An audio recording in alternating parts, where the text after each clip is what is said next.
আবু জাহেল ঘোষণা দিল, খবরদার, হজের মৌসুম, হাজী সাহেবরা গোটা বিশ্ব থেকে আসবে, আমার দলের কর্মীরা তোরা যেটা করবি সেটা হচ্ছে হাজীদের কাছে যে বলবি মক্কায় নতুন এক পাগল আসছে, নতুন এক জাদুকর আসছে, নাম মুহাম্মদ। নাউজুবিল্লাহ পড়বেন না? খবরদার হাজী সাহেবেরা, এই পাগলের কাছে যেও না। সব হাজীরা গোটা বিশ্ব থেকে এসে মক্কার মিনা প্রান্তরে তাঁবুর ভিতরে ঢুকেছে, আর আবু জাহেলের টিম মেম্বাররা সব তাঁবুর ভিতরে উকি মাইরা কয়, খবরদার, নতুন পাগল আইছে। সবাই কয়, নাম কি? কয়, মুহাম্মদ। নতুন পাগল এসেছে, নাম মুহাম্মদ। নতুন জাদুকর এসেছে, তার নাম মুহাম্মদ। খবরদার, তার কাছে যেও না, তার কথা শোনো না, শুনলে তোমরাও পাগল হয়ে যাবা, তোমরাও পাগল হয়ে যাবা। সে এত বড় জাদুকর, মুহাম্মদ সাল্লাল্লাহু আলাইহি ওয়াসাল্লাম এত বড় জাদুকর, তার জাদু দেখলে, তার কথা শুনলে হাজবেন্ড ওয়াইফের মধ্যে সম্পর্ক বিচ্ছিন্ন হয়ে যায়। সে এত বড় জাদুকর, তার কথা শুনলে বাবা আর ছেলের সম্পর্ক ছিন্ন হয়ে যায়। সে এত বড় জাদুকর, তার কথা শুনলে বন্ধু বন্ধু আলাদা হয়ে যায়। খবরদার হাজী সাহেবরা, তোমরা হজ করতে এসেছো, করো, জমজমের পানি খাও আর খেজুর নিয়ে যাবা বাড়িতে, কিন্তু মুহাম্মদ সাল্লাল্লাহু আলাইহি ওয়াসাল্লামের কাছে যাওয়া যাবে না। আচ্ছা, আপনারা বুঝে শুনে উত্তর দেন। এই যে লক্ষ লক্ষ হাজী মিনার তাঁবুতে বসা, আর আবু জাহেলের লোকরা যে বলল নতুন জাদুকরের নাম মুহাম্মদ, তার কাছে যেও না, এই লক্ষ লক্ষ হাজীরা এর আগে জীবনেও মুহাম্মদ সাল্লাল্লাহু আলাইহি ওয়াসাল্লামের নাম শুনছে? তার মানে মুহাম্মদ সাল্লাল্লাহু আলাইহি ওয়াসাল্লামের নাম তাদের কানে পৌঁছে দেওয়ার দায়িত্ব আবু জাহেল নিজেই নিয়ে নিয়েছে। চিল্লায় কোন ঠিক কিনা? অপপ্রচার প্রচার হয়ে গিয়েছে। আর সবাই মনে মনে ভাবে, কয় কি, এত বড় জাদুকর, হজ করি আর না করি, আরে না দেখা যাওয়া যাবে, হজ তাড়াতাড়ি কোন রকম সাইরা এই জাদুকরের কাছে আগে যাব, দেখি কেমন জাদু দেখায়, দেখি কত বড় ম্যাজিশিয়ান, দেখি তো কত বড় পাগলের। কারণ আল ইনসানু হারিসুন আলা মা মুনিআ, মানুষকে যেটা নিষেধ করা হয় বেশি, মানুষ এটা করতে চায়। যদি বলি ওদিকে যাবি না, ওর বাপের কিরা ওদিকে যাবে, ঠিক কি না? এটা আমাদের স্বভাব, আমাদের খাসলা, আমাদের বৈশিষ্ট্য, যেটা আমাদেরকে নিষেধ করা হয় বেশি, ওটা করতে মন চায়। সব হাজীরা মনে মনে ভাবলো, আমরা যাব যাব, তোরা যতই বলিস না কেন, যাব যাব, হজের পরে অবশ্যই যাব। দেখা গেল হজের পরে বিশ্বনবী মুহাম্মদুর রাসূলুল্লাহ সাল্লাল্লাহু আলাইহি ওয়াসাল্লামের বাড়ির সামনে বিশাল বড় গ্যাদারিং শুরু হয়েছে।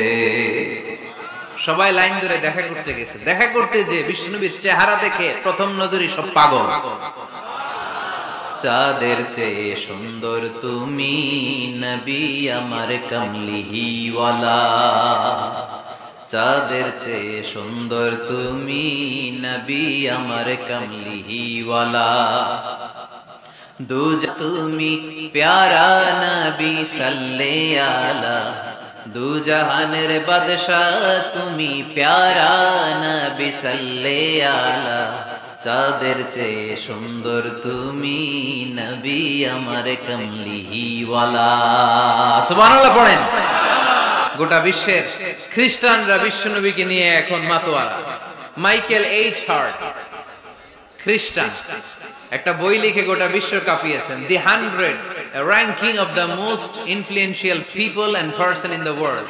পৃথিবী কাঁপানো 100 জন মনীষীর জীবনী নিয়ে একটা বই তিনি করেছেন। এই 100 জন মনীষীর জীবনীর মধ্যে যাকে নাম্বার 1 তিনি করেছেন, তিনি হচ্ছেন আমার নবী, আপনার নবী, পেয়ারা নবী, বিশ্বনবী মুহাম্মদুর রাসূলুল্লাহ সাল্লাল্লাহু আলাইহি ওয়াসাল্লামের। মাইকেল এইচ হার্ট কি মুসলমান? সে একজন খ্রিস্টান। তার মানে ওয়ারাফা'না লাকা যিকরাক, বিশ্বনবীর সম্মান শুধু আমাদের মুখ দিয়ে প্রচারিত হয় না, ইহুদি, খ্রিস্টান, বৌদ্ধদের মাধ্যমে বিশ্বনবীর সম্মানকে বাড়িয়ে দিচ্ছে কে?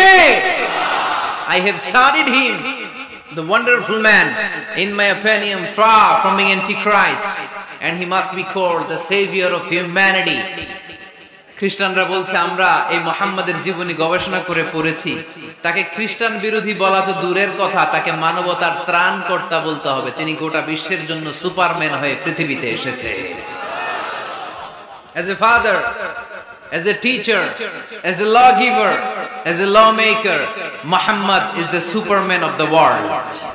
স্বামী হিসেবে, পিতা হিসেবে, নেতা হিসেবে, নবী হিসেবে মুহাম্মদ সাল্লাল্লাহু আলাইহি ওয়াসাল্লাম সাধারণ কোনো মানুষ নয়, তিনি গোটা বিশ্বের জন্য সুপারম্যান হয়ে পৃথিবীতে আগমন করেছে। ওয়ারাফা'না লাকা যিকরাক, নবী দুশ্চিন্তা করবেন না, টেনশন করবেন না, আমি আপনার সম্মানকে বাড়িয়ে দেব। এই তিনটা নিয়ামতের বর্ণনা সূরা ইনশিরাহের ভিতরে বর্ণনা করলেন কে? এরপরে রাব্বুল আলামিন বিশ্বনবীকে নিয়ামতের বর্ণনার ঘটনা শুনিয়ে বিশ্বনবীকে সান্ত্বনা বাণী শোনাচ্ছেন আর পড়ছেন, ফা ইন্না মাআল উসরি ইউসরান, ইন্না মাআল উসরি ইউসরা।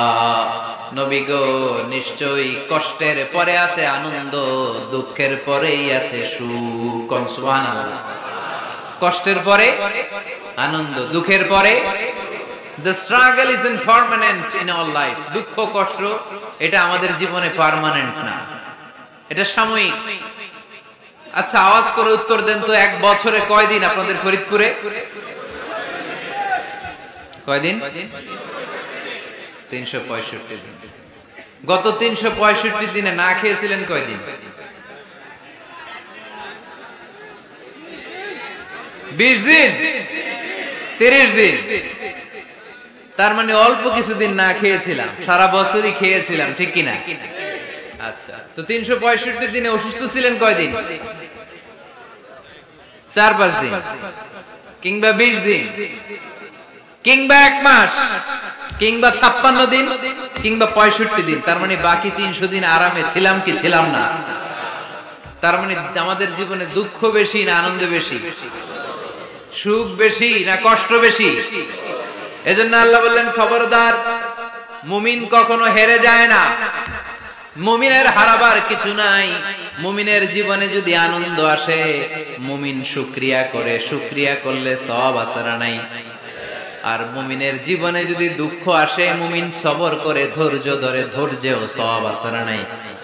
তাহলে আমাদের সব দিক দিয়েই চলা, আনন্দের দিনগুলাতে শুকরিয়া করব, আর দুঃখের দিনগুলাতে ধৈর্য ধরবো, দুইটার মধ্যে সওয়াব আছে না নাই? এজন্য বিশ্বনবী বললেন, আজাবান লি আমরিল মুমিন, মুমিনের বিষয়টা খুবই আশ্চর্যের। ফাইন আসাবাতহু সাররাউন শাকারা, মুমিন যদি আনন্দে থাকে সে শুকরিয়া করে, শুকরিয়া করলে লাভ আছে না নাই? ওয়াইন আসাবাতহু দাররাউন সাবারা, আর দুঃখে পড়লে সে সবর করে, ধৈর্য ধরে, ধৈর্য ধরলে সওয়াব আছে না নাই? তার মানে আমাদের হারাবার কিছু আছে। মাঝে মাঝে আল্লাহ আমাদেরকে দুঃখ কষ্ট দিয়ে পরীক্ষা করতে চান, এগুলো আমাদের জন্য খারাপ নয়। এই দুঃখ কষ্ট বিপদ আমাদের কোমরকে সোজা করে, আমাদের পায়ের মাটিকে শক্ত করে, চিল্লায় বলেন ঠিক কিনা? প্রতিকূল পরিবেশে কিভাবে বাঁচতে হয় এই দুঃখ কষ্ট আমাদেরকে শেখায়। এজন্য মুমিন বান্দার বৈশিষ্ট্য হচ্ছে দুঃখ কষ্ট বেদনা জ্বালা এগুলোতে সে আপসেট হয় না, সে হাল ছেড়ে দেয় না, সে ভরসা রাখে একজনের উপর, চিল্লায় বলতে হবে তিনি কে? কারণ মুমিন জানে রাত্রি যত গভীর হয়, অন্ধকার তমানিসা ভেদ করে সুবহে সাদিক হয়। মুমিন জানে গর্ভবতী নারীর পেটের ব্যথা যেই দিন বাড়তে থাকে, ওই দিনই নতুন মেহমান আগমনের সময় ঘনাতে থাকে। মুমিন জানে তার জীবনে দুঃখ কষ্ট বিপদ যত বাড়তে থাকে, সুখের দিন কাছে আসতে থাকে। এজন্য মুমিনের হারাবার কিছু নেই। ফা ইন্না মাআল উসরি ইউসরা, ইন্না মাআল উসরি ইউসরা। নবী হে, কষ্টের পরেই আছে আনন্দ, দুঃখের পরেই আছে সুখ। আপনি সমস্যায় পড়েছেন, ওই সমস্যার সমাধানও আছে না নাই? এই পৃথিবীতে এমন কোন সমস্যা আছে যেটা সমাধান নাই? কথা বলেন। সমস্যা তৈরি করেছে কে? আবার সমাধানও দিয়েছে কে? আল্লাহ doesn't create a lock without its key. আল্লাহ কখনো চাবি না বানাইয়া ওইটার তালা বানায় নাই। কথা কন। তালাও যেহেতু আছে, ওই তালার চাবিও বানিয়েছে কে? মা আনজালাল্লাহু দাআন ইল্লা আনজালাল্লাহু লাহু শিফা। আল্লাহ দুনিয়ায় এমন কোন রোগ পাঠায় নাই যেই রোগের ঔষধ বানায় নাই, এমন কোন রোগ নাজিল করে নাই যেই রোগের কোন চিকিৎসা বানায় নাই, হয়তো সেটা আবিষ্কার হয় নাই। অনেকে ক্যান্সারের কথা বলতে পারেন যে হুজুর ক্যান্সার এমন রোগ, এই ক্যান্সার তার নাই কোনো অ্যানসার, কিন্তু বিজ্ঞানীরা বলতেছে এটারও অ্যানসার আবিষ্কৃত হচ্ছে। সুবহানাল্লাহ কইবেন না? কিছু কিছু ক্ষেত্রে হয়েও গিয়েছে। এজন্য দুঃখের পরেই আছে সুখ, কষ্টের পরেই আছে আনন্দ। এই দুনিয়াটাই এরকম, কষ্টের পরই আনন্দ। দেখবেন তারাবির নামাজ 20 রাকাত পড়তে কষ্ট লাগে না? কোমরে ব্যথা, হাঁটুতে ব্যথা, কিন্তু 20টা রাকাত যখন শেষ করে মসজিদ থেকে বের হই, একটা আনন্দ আছে না নাই? কষ্ট করে পরীক্ষার জন্য প্রিপারেশন নিলেন আপনি কয়েক মাস, কিন্তু ফলাফল যখন ভালো হয় তখন একটা আনন্দ আছে না নাই? সারাদিন রোজা রাখলেন রমজানে, কি কষ্ট, তৃষ্ণায় গলা ফেটে যায়, কিন্তু ইফতারির সময় যখন রুহাবজা শরবতটা খাই কেমন লাগে? একটা আনন্দ আছে না নাই? এজন্য আল্লাহ বললেন فإن مع العسر يسرا إن مع العسر يسرا। ও নবী, কষ্টের দিন মক্কায় অল্প কিছু দিন, মদিনাতে আনন্দের দিন অপেক্ষা করছে। আমাদের জীবনে যদি দুঃখ কষ্ট আসে আমরা ধৈর্য ধরবো, তাওয়াক্কুল করবো একজনের উপর, তিনি কে? কারণ আমরা বিশ্বাস করি কষ্টের দিন এটা চিরকালের জন্য নয়, সামনে আনন্দের দিন আমাদের জন্য সেট করে রেখেছে কে? তাহলে আমরা সূরাতুল ইনশিরাহ থেকে 3টা নিয়ামতের বর্ণনা শুনলাম, বিশ্বনবীকে কি সান্ত্বনা দেয়া হলো সেটা শুনলাম। এবার 2টা গাইডলাইন শুনে তাফসীর আমরা শেষ করব। শুনতেছেন? কষ্ট হচ্ছে তো উঠা বসা করতেছেন কেন? উঠলেন কারা কারা? শেষ করে দিব, দোয়া করে দেই। কি গাইডলাইন দিলেন শুনবেন? কে কে শুনবেন না হাত তোলেন।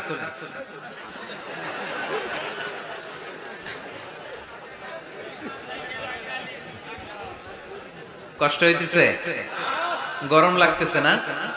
আমিও ঘামতেছি আপনাদের সাথে সাথে, অনেক গ্যাদারিং হয়ে গেছে। আসেন আল্লাহর নামে 3টা তাকবীর দেই, তারপর কোন 2টা গাইডলাইন তিনি বিশ্বনবীকে দিলেন ওই নির্দেশনা বাণীটুকু শুনে আজকে আমরা বিদায় নিব। আওয়াজ করে পড়তে হবে লিল্লাহে তাকবীর, লিল্লাহে তাকবীর, লিল্লাহে তাকবীর। গাইডলাইন নাম্বার 1, ফাইদা ফারাগতা ফানসাব। নবী আপনি যখন অবসর হন আপনি ইবাদতে মশগুল হন। ফানসাব ফিল ইবাদা, তাফসীর ইবনে কাসিরে এসেছে আপনি ইবাদতে মশগুল হন যখন আপনি অবসর পান। অবসর আল্লাহর দেয়া বড় নিয়ামত, এটা বিশ্বাস করেন? অবসর কিন্তু নিয়ামত। আমরা অনেকেই অবসর সময়কে কাজে লাগাই না, কিন্তু অবসর চলে যাওয়ার পরে যখন ব্যস্ত হয়ে পড়ি তখন বলি হায় রে, অবসরটা যদি কাজে লাগাইতাম। পরীক্ষার পরে 3 মাস ছুটি ছিল, এই 3 মাস অবসরে যদি পড়তাম তাইলে তো আজকে ভার্সিটিতে চান্স পেয়ে যেতাম, ঠিক কি না? এজন্য বিশ্বনবীর আল্লাহ বললেন নবী ফাইদা ফারাগতা ফানসাব ওয়া ইলা রাব্বিকা ফারগাব। মাদানী জীবনে, মাক্কি জীবনে, দাওয়াতি কার্যক্রমের পরে, রাষ্ট্রীয় কার্যক্রমের পরে যখনই আপনি অবসর পাবেন তখনই আপনি ইবাদত করেন, তখনই বেশি বেশি আল্লাহর কাছে দোয়া করে। দোয়াটা খুব শক্তিশালী, কিন্তু আমরা অনেকে জানি না কি করে দোয়া করতে হয়। সিনসিয়ার দোয়া ইজ লাইক এ মিসাইল। আপনারা প্রায় পত্রিকায় শুনবেন আমেরিকা অমুক দেশে মিসাইল হামলা করেছে, শুনছেন? মিসাইল হামলা এমন হামলা, কত সেন্টিমিটার বেগে যে কোন জায়গায় অ্যাটাক করবে, যেখানে মারার কথা ওখানে পড়বে। ঠিক দোয়াটা হচ্ছে মিসাইলের মতো। আপনি যদি দোয়ার মতো দোয়া করতে জানেন, ওই দোয়াটাও জায়গা মতো যে ভেদ করবে। চিল্লা এখন ঠিক কিনা? কিন্তু আমরা দোয়া করতে জানি না, কি করে দোয়া করতে হয় এটা জানি না। বিশ্বনবীকে আল্লাহ বললেন নবী ফাইদা ফারাগতা ফানসাব, যখন আপনি অবসর হবেন তখন আপনি দোয়া করেন, আল্লাহর কাছে চান। বেশি বেশি চাইলে খুশি হয় কে? তার মানে প্রথম ঘোষণা হলো ফাইদা ফারাগতা ফানসাব। প্রথম নির্দেশনা হলো নবী যখনই আপনি অবসর পাবেন ইবাদত করবেন এবং দোয়া করবেন, বেশি বেশি আল্লাহর কাছে চাইবেন। 2 নাম্বার দিক নির্দেশনা হলো ওয়া ইলা রাব্বিকা ফারগাব, সব সময় আপনি আপনার আল্লাহর দিকে মনোনিবেশ করবেন। বিপদে পড়লে ডাকবো কারে? আমাদের অসুস্থতাকে সুস্থতায় পরিণত করে দিতে পারে কে? চাকরির জন্য পাগল পারা, চাকরি নাই, চাকরির ব্যবস্থা করে দিতে পারে কে? বিদেশে যেতে মনে চায়, পাসপোর্ট দিয়ে রেখেছি, ভিসা নাই, ভিসা লাগাই দিতে পারে কে? কিন্তু আমরা দুঃখ কষ্ট বেদনা কিছু একটা হইলেই সবার আগে আল্লাহরে শেয়ার করার আগে ফেসবুকে শেয়ার মেরে দিই। আছে না নাই? আপনাদের ফেসবুক অ্যাকাউন্ট আছে নাকি? কার কার আছে দেখি?